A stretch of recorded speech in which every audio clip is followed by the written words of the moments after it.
आप सभी का स्वागत है मेरे YouTube क्लासेस पे।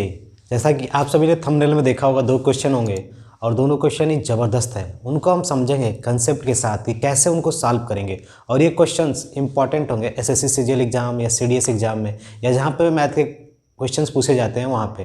तो चलिए हम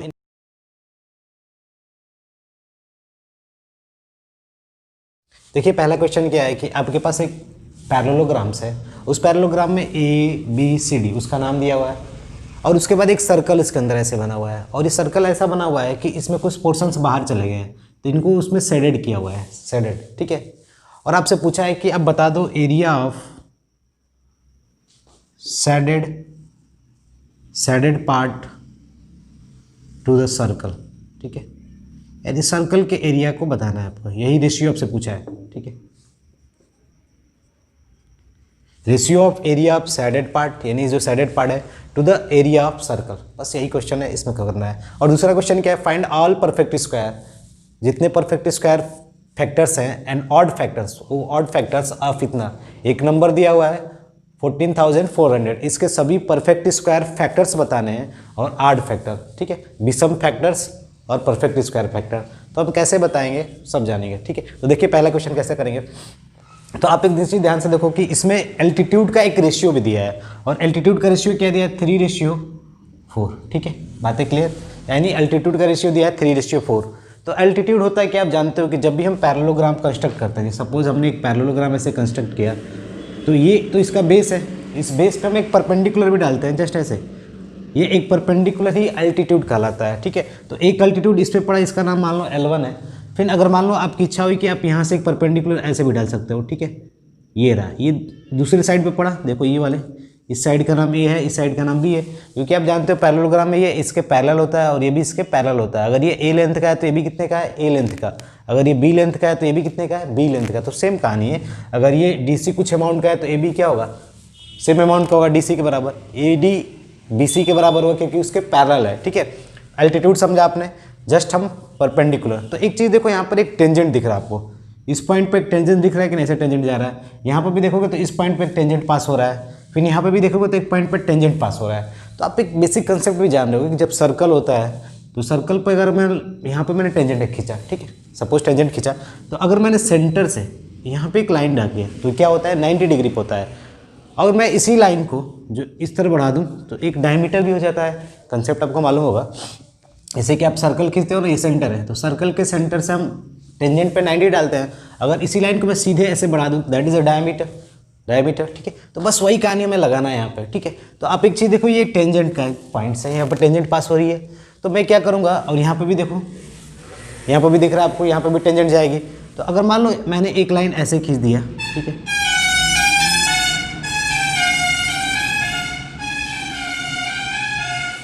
तो देखो मैंने क्या किया, एक लाइन यहाँ से खींचा ऐसे, ठीक है, जैसे यहाँ पे भी 90 डिग्री पे जा रही है और यहाँ पे भी 90 डिग्री पे पास हो रही है, ठीक है। क्योंकि आपको मालूम है टेंजेंट का एक पॉइंट है, जहाँ से टेंजेंट पास हो रही है सर्कल का एक पॉइंट है, तो ये वाला एकदम पक्का है कि डायमीटर होगा, यानी बीचों बीच में कहीं ना कहीं सेंटर होगा, ठीक है। अब दूसरा कंडीशन देखो, ये एक एल्टीट्यूड की भी काम करेगा, किसका एल्टीट्यूड, पैरेललोग्राम का एल्टीट्यूड, ठीक है। अब दूसरा कंडीशन देखो, यहाँ पे ऐसे, ठीक है, अगर मैं ऐसे पास कराता हूँ तो ये भी देखो टेंजेंट पे ऐसे पड़ेगा आपका, ठीक है,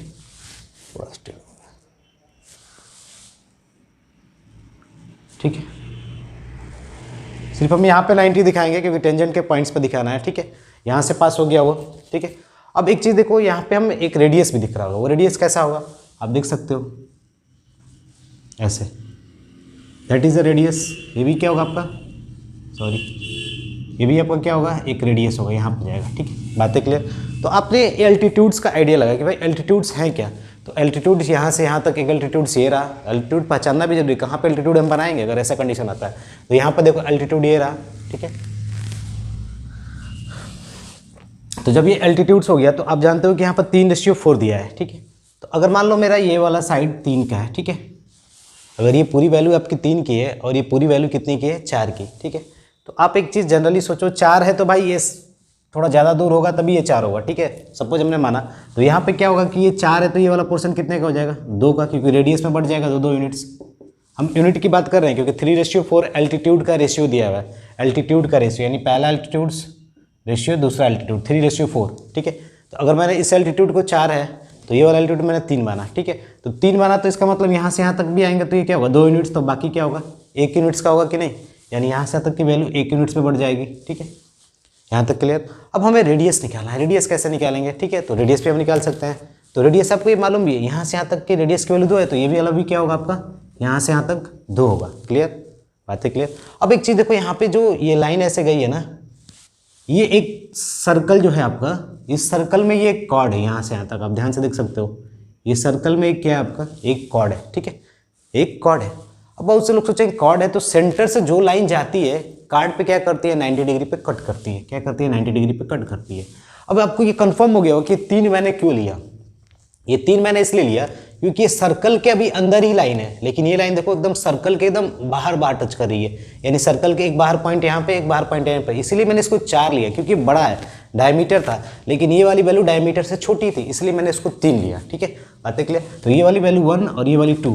तो अब जानते हो कि यहाँ पर 90 डिग्री है तो हाइपोटेनस है, तो हम पाइथागोरस थ्योरम से इसको निकाल सकते हैं। इसकी वैल्यू कितनी आ जाएगी √3, क्योंकि आपको मालूम है 2² - 1² = √3। आप कर सकते हो बेसिक कंसेप्ट से। ये √3, तो ये वाला वैल्यू, ये भी तो रेडियस होगा, ये भी क्या होगा आपका √3। यहाँ तक क्लियर, ये भी √3 होगा यहाँ से यहाँ तक। अब एक चीज़ देखो, अगर मैं पता करना चाहूँ, क्योंकि मुझे तो इसका एरिया बताना है ना, इसका एरिया है, अगर ये एरिया निकल जाए तो मेरी बात बन जाएगी, क्योंकि मैं सर्कल का एरिया तो बता ही सकता हूँ, क्योंकि रेडियस 2 यूनिट्स का है, तो 2 यूनिट्स का मतलब πr², यानी 4 पाई यूनिट हो जाएगा, ठीक है। तो अब इसको अब मुझे निकालना है, तो मुझे पहले यहाँ पे एंगल को मालूम करना पड़ेगा, यानी ये एंगल है क्या, कितना एंगल है, कैसे मालूम करेंगे। तो आप एक चीज़ ध्यान से देखो, अगर सपोज यहाँ पे एक एंगल है थीटा, थीटा नाम का एंगल है, तो थीटा के सामने क्या है √3 और थीटा के सामने क्या है 1। तो यहाँ पे एक फार्मूला चल जाएगा टेन थीटा। टेन थीटा मतलब परपेंडिकुलर्स अपॉन बेस, ठीक है। तो 1060 की वैल्यू क्या होती है, 1060 की वैल्यू √3/1, यानी 1060 √3 के बराबर होता है। तो फाइनली हमें मालूम चल गया कि एंगल क्या होगा 60 डिग्री। तो ये वाला भी कितने का होगा आपका 60 डिग्री। तो फाइनली ये जो पूरा एंगल है ये 120 डिग्री का है। तो 120 डिग्री में क्या है, ये पूरा आपका एक सेक्टर है, क्या है, एक सर्कल का पूरा सेक्टर है। तो 120 डिग्री में एक सेक्टर है, कैसा सेक्टर है आप देख भी सकते हो फिगर में, ऐसे करके एक सेक्टर है 120 डिग्री में, ठीक है। तो ये सर्कल का एक सेक्टर है, तो मैं इसका एरिया बता सकता हूँ पूरे सेक्टर का, कैसे। तो अब ध्यान से देखो, ये तो आपका ट्रायंगल हो गया, तो ये अगर 120 है तो 120/360 × πr², क्योंकि जितना इसका एरिया सेंटर पे ये आर्क डाल रहा है उसी के अकॉर्डिंग इसको एरिया मिलेगा, × πr², पाई × r की वैल्यू 2 यूनिट्स, 2 दूनी के 4, यहाँ पर 1/3 यानी 4π/3। ये क्या हो गया आपका एरिया हो गया, किसका एरिया हो गया, इस पूरे सेक्टर का हो गया। अभी तो हमें इसको मालूम करना है ना, ये वाला क्या होगा, ये जो यहाँ पे सैडेड पोर्शन है, तो आपको इसमें से इस ट्रायंगल का एरिया माइनस करना पड़ेगा। क्या करना पड़ेगा, माइनस। तो इस ट्रायंगल का एरिया कैसे निकालेंगे, तो आप देख रहे हो यहाँ पे ये पूरा बेस की तरह काम करेगा, ये एक √3 है, एक √3 है, तो बेस कितना हो गया 2√3। तो इस ट्रायंगल का एरिया क्या हो जाएगा, हाफ बेस √3 यानी 2√3, और हाइट कितना हो जाएगा आपका 1, 2 से 2 कैंसिल, यानी √3 यूनिट्स वर्ड यूज़ करेंगे क्योंकि यहाँ पर रेशियो दिया है, कोई डाटा में मालूम नहीं है, ठीक है। तो हमें √3 ये इस ट्रायंगल का एरिया मिला और 4π/3 इस पूरे सेक्टर का एरिया मिला। तो सेक्टर में से अगर मैं ट्रायंगल माइनस कर दूं तो ये सैडेड पोर्शन मेरा मिल जाएगा कि नहीं। तो सैडेड पोर्शन मेरा क्या होगा, सैडेड पोर्शन, ठीक है। तो 4π/3 - √3 ये सैडेड पोर्शन मेरा हो जाएगा। अब जब सैडेड पोर्शन मुझे मालूम हो गया तो मुझे सर्कल का एरिया मालूम ही है, अब तो रेशियो ही बताना है ना। तो फाइनली मेरा जो रेशियो होगा वो क्या हो जाएगा, आप देख सकते हो, area of shaded portion 4π/3 - √3 area of circle. तो सर्कल का एरिया कितना हो जाएगा πr², r की वैल्यू 2, क्योंकि आप देख सकते हो रेडियस क्या है आपका 2, 2 दूनी के 4 यानी 4π। ये आपका एक रेशियो आ गया, आप इसको आप सिंप्लीफाई भी कर सकते हो, ठीक है, सिंप्लीफाई करके आंसर भी लिख सकते हो यूनिट, ठीक है। तो ये कंसेप्चुअल क्वेश्चन था, आपको समझ होनी चाहिए कि एक पैरेललोग्राम में एल्टीट्यूड कैसे हम समझेंगे यहाँ पर, ठीक है। और बेसिक कंसेप्ट है जो कि सेक्टर से रिलेटेड था, और एरिया ऑफ सर्कल का फार्मूला टेन थीटा कैसे निकालते हैं, परपेंडिकुलर अपन बेस, ठीक है, वहाँ से थीटा की वैल्यू आएगी, फिर ये दोनों 60 60 120 हो जाएंगे, ठीक है। तो बेसिक आइडिया आपको आना बहुत जरूरी है, ठीक है। नेक्स्ट क्वेश्चन है यहाँ पर आपका, find all perfect square and odd factors of इतना, ठीक है। ये आपको एक वैल्यू दी हुई है, इसमें परफेक्ट स्क्वायर और ऑड फैक्टर्स बताना है इस गिवन नंबर्स का। भाई ये जो है ना, इसको आपको पहले फैक्टराइज करना पड़ेगा, तो जैसे ही आप फैक्टराइज करोगे तो आपको कुछ मिलेगा। देखो यहाँ पर आपने फैक्टराइज किया, ये मिला। तो यहाँ पर देख सकते हो 2 की पावर कितनी बार गया, 1 2 3 4 5 6, 6 बार, ठीक है। यहाँ पर 3 की पावर कितनी बार गया, 2 बार, ठीक है। 5 की पावर 2 बार, ठीक है। आप एक बार चेक कर सकते हो, ये हो गया आपका, ठीक है। अगर आपसे पूछा है find all perfect square factors, ठीक है, तो सबसे पहले आप बेसिक आइडिया जानते हो कि नंबर ऑफ फैक्टर्स कैसे निकालते हैं। तो यहाँ पे 2 की पावर 6 है, यहाँ पर 3 की पावर 2 है, यहाँ पर 5 की पावर 2 है, यानी ये सभी प्राइम नंबर है 2 3 5, उनके ऊपर जो भी पावर है उस पावर में एक एक जोड़ के हम मल्टीप्लाई कर देते हैं, तो वहाँ से हमें निकल जाता है नंबर ऑफ फैक्टर्स, ठीक है। तो 7 × 3 × 3 यानी 63 टोटल फैक्टर्स होंगे इसके, ठीक है। इस नंबर के टोटल फैक्टर्स क्या होंगे, 63, ठीक है। नंबर ऑफ फैक्टर्स कैसे निकालते हैं, आपको मालूम है 2 की पावर 6 है तो 6 में एक जोड़ दो। यानी अगर मैं बोल दूं कि आपके पास 2 नंबर है, इस 2 नंबर को आप कितने तरीके से ले सकते हो, तो आपके पास ऑप्शन है कि आप 2 नंबर एक बार लो, 2 नंबर अगली बार 2 बार ले लो, 2 नंबर 3 बार ले लो, या एक बार ऐसा करो कि 2 का नंबर ही ना लो। आपके पास पॉसिबिलिटी यही है ना, तो आप ऐसे 7 बार कर सकते हो, ठीक है। इसलिए यहाँ पर मैंने सोच के 7 बोला, ये रूल है जनरली। यहाँ पे 3 हो जाएगा, यहाँ पे 5 की पावर 2 है तो 2 का 3 हो जाएगा, तो टोटल फैक्टर कितने हो गए, 63। लेकिन हमें बताना है क्या है, परफेक्ट स्क्वायर फैक्टर्स। तो भाई परफेक्ट स्क्वायर फैक्टर्स तो यानी ऐसा नंबर होगा जिसका स्क्वायर रूट निकल जाए। तो आप देखो जो यहाँ पे 7 लिखा है ना, तो इस 7 का कुछ मीनिंग भी है। जैसे 2 की पावर 6 है ना, तो 2 की पावर 6 को हम ब्रेक करते हैं, कैसे देखो, 2 की पावर 0, 2 की पावर 1, 2 की पावर 2, 2 की पावर 3, 2 की पावर 4, 2 की पावर 5, 2 की पावर 6, ठीक है। यहाँ तक हम ब्रेक करते हैं। देखो 7 लोग मिलेंगे, 1 2 3 4 5 6 7, यही मैं बता रहा था आपको, 7 तरीके हैं, ठीक है। यानी 2 को 0 बार लिया नहीं लिया, एक सेंस ये समझने के लिए, एक्चुअली में है नहीं, बस हम समझ रहे हैं। 2 के पावर 0, ठीक है, तो ये 1। तो अब देखो अगर आपको फैक्टर्स बताने हैं, find all perfect square factors, तो इसमें देखो 3 के पावर 2 है, तो 3 को कैसे ले सकते हो, 3 के पावर 0, 3 के पावर 1, 3 के पावर 2, ऐसे तरीके मैंने बताया कि आप 3 तरीके से 3 वे में कैसे लोगे। एक बार 3 को लोगे ही नहीं, एक बार 3 को एक बार लोगे, एक बार 3 को 2 बार लोगे, समझने के लिए, ठीक है। अब अगली बार 5 है तो 5 के पावर 0, 5 के पावर 1, 5 के पावर 2, ठीक है। अब इन नंबरों के हेल्प से आपको परफेक्ट स्क्वायर फैक्टर्स बताने हैं, ठीक है। तो अगर मान लो ये नंबर ऐसे है, ये नंबर ऐसे हैं, बंद है ब्रैकेट में, ठीक है। तो इसमें देखो 2 के पावर 0 1 तो एक परफेक्ट स्क्वायर नंबर है ही, ठीक है। तो 1 ये चल जाएगा, इसमें से ये चल जाएगा, ये चल जाएगा। अब देखो ये चल गया 1, ठीक है। 2 के पावर 1 ये परफेक्ट स्क्वायर नंबर नहीं है, नहीं चलेगा। 2 के पावर 2 ये परफेक्ट स्क्वायर नंबर है, चल जाएगा। तो 1 2 लोग यहाँ से मिल गए हमें चलने वाले, ठीक है। फिर यहाँ से देखो, सॉरी अभी तो नीचे भी है ना, 2 के पावर 4 ये भी एक परफेक्ट स्क्वायर नंबर है, ये भी चल जाएगा। 2 के पावर 6 ये भी एक परफेक्ट स्क्वायर नंबर है।